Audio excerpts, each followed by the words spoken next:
ನಮಸ್ತೆ ಮಾರ್ರೆ, ಹೆಂಗಿದ್ದೀರಾ? ನಾನು ನಿಮ್ಮ ಸುಜಾತ ಮಲ್ನಾಡ್. ಎಲ್ಲರಿಗೂ ಮತ್ತೊಮ್ಮೆ ಮಲ್ನಾಡ್ ಕೆಫೆಗೆ ಸ್ವಾಗತ ಹೇಳ್ತಾ ನಾನು ನಿನ್ನೆ ವ್ಲಾಗನ್ನು ಇವತ್ತು ಹಾಕ್ತಾಯಿದ್ದೀನಿ.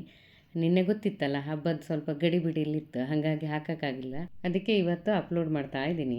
ದಿನಂಪ್ರತಿ ಏಳೋ ಹಾಗೆ ಬೇಗ ಎದ್ದು ಮನೆ ಕೆಲಸ ಅದು ಇದೆಲ್ಲ ಸ್ವಲ್ಪ ಮುಗಿಸಿ ಬಾಗಿಲಿಗೆ ರಂಗೋಲಿನ ಇಟ್ಟೆ. ಆಮೇಲೆ ದೇವ್ರ ಮುಂದೆ ಸ್ವಲ್ಪ ಅಲಂಕಾರ ಎಲ್ಲ ಮಾಡಿದ್ದೆ. ಈ ಸಲ ತಟ್ಟೆಯಲ್ಲಿ ಒಂದು ಸ್ವಲ್ಪ ಹೂವು ಕುಂಕುಮ ಎಲ್ಲ ಹಾಕ್ಬಿಟ್ಟು ಸ್ವಲ್ಪ ಅಲಂಕಾರ ಎಲ್ಲ ಮಾಡಿಬಿಟ್ಟು ಆಮೇಲೆ ಪೂಜೆ ಮಾಡಿದೆ. ಈ ರೀತಿಯಾಗಿ ಪೂಜೆ ಮಾಡಿದ್ರೆ ತುಂಬ ಖುಷಿಯಾಗುತ್ತೆ. ಯಾಕಂದರೆ ಬರೀ ದೀಪ ಹಚ್ಚೋ ಬದಲು ಈ ಥರ ಒಂಚೂರು ಅಲಂಕಾರ ಮಾಡಿದರೆ ನೋಡೋದಕ್ಕೂ ಬಹಳ ಚೆಂದ ಕಾಣುತ್ತಲ್ಲ ಮರ್ರೆ. ಅದಕ್ಕೆ ನಾನು ಸ್ವಲ್ಪ ಅಲಂಕಾರ ಎಲ್ಲ ಮಾಡಿ ಈ ಥರ ದೀಪ ಹಚ್ಚಿಟ್ಟೆ. ಆಮೇಲೆ ಮನೆ ಕೆಲಸ ಎಲ್ಲ ಮುಗಿಸ್ಕೊಂಡು ತಿಂಡಿ ತಿಂದು ಇನ್ನೊಂದು ಸ್ವಲ್ಪ ದೇವಸ್ಥಾನಕ್ಕೆ ಹೋಗೋದು ಅಂತ ರೆಡಿ ಹಬ್ಬದ ದಿನ ಎಲ್ಲ ಸೀರೆ ಉಟ್ಕೊಂಡು ರೆಡಿಯಾಗಿ ದೇವಸ್ಥಾನಕ್ಕೆ ಹೋಗಿ ಬರೋದಿಂದ್ರೆ ಭಾರಿ ಖುಷಿಯಲ್ಲ ಮರ್ರೆ. ನಾನು ಹಾಗೇ ಎಲ್ಲ ರೆಡಿಯಾಗಿ ಕಿವಿಗೆಲ್ಲ ಹಾಕ್ಕೊಂಡು ಕೈಗೆ ಬಳೆ ಎಲ್ಲ ಹಾಕ್ಕೊಂಡು ರೆಡಿಯಾಗಿ ನಮ್ಮ ಯಜಮಾನ್ರ ಜೊತೆ ದೇವಸ್ಥಾನಕ್ಕೆ ಹೋಗೋಣ ಅಂತ ಹೊರಟೆ. ಈ ರೀತಿಯಾಗಿ ಹಬ್ಬದ ದಿನಗಳಲ್ಲಿ ದೇವಸ್ಥಾನಕ್ಕೆಲ್ಲ ಹೋಗಿ ಬಂದರೆ ಮನಸ್ಸಿಗೊಂದು ಭಾರಿ ಖುಷಿ ಆಗುತ್ತಲ್ಲ ಮರ್ರೆ. ಹಾಗಾಗಿ ನಾವು ದೇವಸ್ಥಾನಕ್ಕೆ ಹೋಗಿ ಬಂದು ನಾವು ಏನು ದೂರ ಏನು ಹೋಗಲ್ಲ, ನಮ್ಮ ಮನೆ ಹತ್ರನೇ ಒಂದು ದೇವಸ್ಥಾನ ಇದೆ, ಅಲ್ಲಿಗೆಲ್ಲ ಹೋಗಿ ಬಂದು ಕೈ ಮುಕ್ಕೊಂಡು ವಾಪಸ್ ಬಂದಮೇಲೆ ನಮ್ಮ ಡ್ಯೂಟಿ ಗೊತ್ತಲ್ಲ ಹೆಣ್ಮಕ್ಳದ್ದು. ಬಂದಮೇಲೆ ಅಡುಗೆ ಮಾಡಬೇಕು, ಹಬ್ಬ ಗಿಬ್ಬಗಿದ್ರೆ ಗೊತ್ತಲ್ಲ ಏನಾದರೂ ಸ್ವೀಟ್ ಮಾಡಬೇಕು. ಅದರಲ್ಲೂ ಈ ಆಷಾಢ ಅಮಾವಾಸ್ಯೆಯಲ್ಲಿ ನಮ್ಮ ಕಡೆ ಸ್ವೀಟ್ ಮಾಡುವಂಥದ್ದು ರೂಢಿಯಲ್ಲಿರುವಂಥದ್ದು. ಅದಕ್ಕೆ ನಮ್ಮ ಮನೆಯಲ್ಲಿ ಎಲ್ಲರಿಗೂ ಇಷ್ಟ ಅಂಥೇಳಿ ಕ್ಯಾರೆಟ್ ಹಲ್ವ ಮಾಡೋಣ ಅಂತ ಹೊರಟೆ. ಅದರ ರೆಸಿಪಿನ ಸ್ವಲ್ಪ ಹೇಳ್ತೀನಿ, ಇನ್ನೊಂದು ದಿನ ಪೂರ್ತಿಯಾಗಿ ಹೇಳ್ತೀನಿ ಆಯಿತಾ. ಸ್ವಲ್ಪ ಬಾಣಲೆಗೆ ತುಪ್ಪ ಹಾಕ್ಕೊಂಡು ಅದಕ್ಕೆ ಸ್ವಲ್ಪ ಕ್ಯಾರೆಟ್ ರುಬ್ಬಿಟ್ಟು ಹಾಕ್ಕೊಂಡ್ಮೇಲೆ ಚೆನ್ನಾಗಿ 1-2 ನಿಮಿಷ ಬಾಡಿಸ್ಬೇಕು ಕಣ್ರಿ ಹಿಂಗೇನೆ. ಆಮೇಲೆ ಸ್ವಲ್ಪ 4-5 ಬಾದಾಮಿ ತಗೊಂಡು ರುಬ್ಬಿಟ್ಟು ಹಾಕ್ಕೊಂಡೆ. ಬಾದಾಮಿ ಪುಡಿನೂ ಕೂಡ ಹಾಕೋಬೋದು, ನಾನು ಪುಡಿ ಇರಲ್ಲ ಅಂಥೇಳಿ ಈ ರೀತಿಯಾಗಿ ರುಬ್ಬಿ ಹಾಕ್ಕೊಂಡೆ. ಆಮೇಲೆ ಚೆನ್ನಾಗಿ ಕಲಸಿ ಇನ್ನು ಸ್ವಲ್ಪ ಬೆಲ್ಲ ಹಾಕ್ಕೊಂಡೆ. ಇದ್ರ ಜೊತೆಗೆ ಸಣ್ಣ ರವೆನ ಒಂಚೂರು ಸೇರಿಸ್ಕೊಂಡೆ. ಎಂತಕ್ಕಂದರೆ ಕ್ಯಾರೆಟು ಸ್ವಲ್ಪ ತೆಳುವಾಗಿ ಬರುತ್ತೆ, ಹಾಗಾಗಿ ಗಟ್ಟಿ ಆಗಲ್ಲ ಅಂಥೇಳಿ ಈ ರೀತಿ ಮಾಡ್ಕೊಂಡೆ. ಹಿಂಗೆ ಮಾಡಿದ್ರೆ ಮಾತ್ರ ಸ್ವಲ್ಪ ಉಂಡೆ ಕಟ್ಟೋಕ್ಕೆಲ್ಲ ಚೆನ್ನಾಗಿ ಬರುತ್ತೆ. ಆಮೇಲೆ ಒಂದು 2 ನಿಮಿಷ ಹಂಗೆ ಬಿಟ್ಟು ಕೊನೆಯದಾಗಿ ಸ್ವಲ್ಪ ತುಪ್ಪ ಹಾಕ್ಕೊಂಡ್ಬಿಟ್ಟು ತಿರುಗಿಸಾದ್ಮೇಲೆ ಹೂರಣ ರೆಡಿ ಆಯ್ತಲ್ಲ, ಇದನ್ನು ತಣ್ಣಗೆ ಹಾಕೋಕ್ಕೆ ಬಿಟ್ಬಿಡ್ತಾಯಿದ್ದೀನಿ.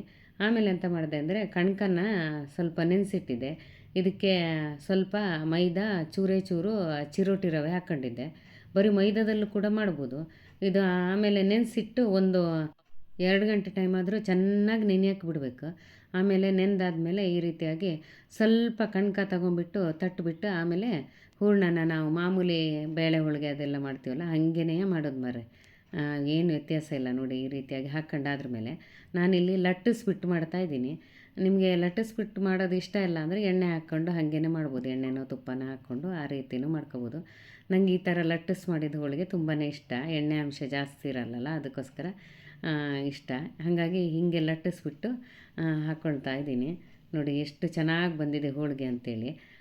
ಅದ್ರ ಮೇಲೆ ಒಂದು ಬದಿ ಕಾದ್ರ ಮೇಲೆ ಚೆನ್ನಾಗಿ ಇನ್ನೊಂದು ಬದಿನೂ ತಿರ್ಸಿ ಹಾಕ್ಕೊಂಡು ಚೆನ್ನಾಗಿ ಕಾಯಿಸ್ಕೋಬೇಕು ನೋಡಿ.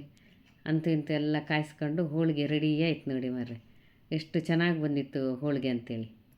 ಹಾಗೇ ಉಳ್ದಿದ್ದು ಹೋಳಿಗೆನೂ ಮಾಡ್ಕೊಂಡೆ. ಬೇಳೆ ಹೋಳಿಗೆಗಿಂತ ಕ್ಯಾರೆಟ್ ಹೋಳಿಗೆ ಮಾಡೋದು ಭಾರಿ ಸುಲಭ ಕಣ್ರಿ. ಜಾಸ್ತಿ ತಾಪತ್ರ ಇಲ್ಲ, ನೆಂಟರು ಗಿಂಟ್ರು ಬಂದಾಗ ಬೇಗ ಮಾಡ್ಕೊಂಬಿಡ್ಬೋದು, ಅಷ್ಟು ಸುಲಭ ಇದೆ.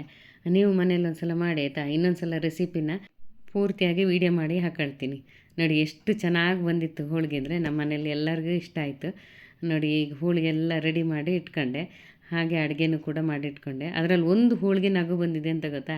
ಕೊನೆಯದಾಗಿ ಒಂದು ಹೋಳಿಗೆ ಮಾಡೋಕ್ಕಿತ್ತು, ನಾನೆಂಥದ್ದು ಕೆಲಸದ ಮೇಲಿದ್ದೆ ಅಂಥೇಳಿ ನಮ್ಮನೆಯವ್ರು ಲಾಸ್ಟ್ ಹೋಳಿಗೆ ಎಲ್ಲ ನಾನು ಲಟ್ಟಿಸ್ತೀನಿ ಅಂತ ಲಟ್ಸಿದ್ದು ಮರ್ರೆ. ನೋಡಿ ಎಲ್ಲ ದೇಶದ ಮ್ಯಾಪು ಇದರಲ್ಲೇ ಇತ್ತು. ಆದರೆ ಒಂದು ಖುಷಿ ಅಂತ ಗೊತ್ತಾ, ಲಟ್ಟಿಸ್ಕೊಟ್ರಲ್ಲ ಅದು ಭಾರಿ ಖುಷಿಯಾಗಿದ್ದು. ಗಂಡ ಹೆಂಡತಿ ಮಧ್ಯೆ ಎಷ್ಟೇ ಕೋಪ ಮುನ್ಸು ಏನೇ ಇದ್ದಿರ್ಬೋದು, ಆದರೆ ಈ ರೀತಿಯಾಗಿ ಸಣ್ಣ ಪುಟ್ಟ ಘಟನೆಗಳು ನಡೆದಾಗ ಅವರಲ್ಲಿರುವಂಥ ಒಂದು ಸಾಮರಸ್ಯ ಇನ್ನೂ ಹೆಚ್ಚಾಗುತ್ತೆ ಅಂತ ಹೇಳ್ಬೋದು. ಅಂತೂ ನಾವು ಖುಷಿಯಾಗಿ ಆಷಾಢ ಅಮಾವಾಸ್ಯೆ ಹಬ್ಬ ಮಾಡಿದ್ವಿ. ನಿಮ್ಮನೇಲಿ ಹೇಗೆ ಮಾಡಿದ್ರಿ ಅಂತ ಖಂಡಿತ ನನಗೆ ತಿಳಿಸೋದನ್ನು ಮರಿಬೇಡಿ ಅಂತ ಹೇಳ್ತಾ ಇಲ್ಲಿಗೆ ಈ ವಿಡಿಯೋನ ಮುಗಿಸ್ತಿದ್ದೀನಿ. ಮುಂದಿನ ವಿಡಿಯೋದಲ್ಲಿ ಸಿಗ್ತೀನಿ. ಹೋಗಿ ಬರಲೇನ್ರಿ. ನಮಸ್ಕಾರ, ಎಲ್ರಿಗೂ ಶುಭವಾಗಲಿ.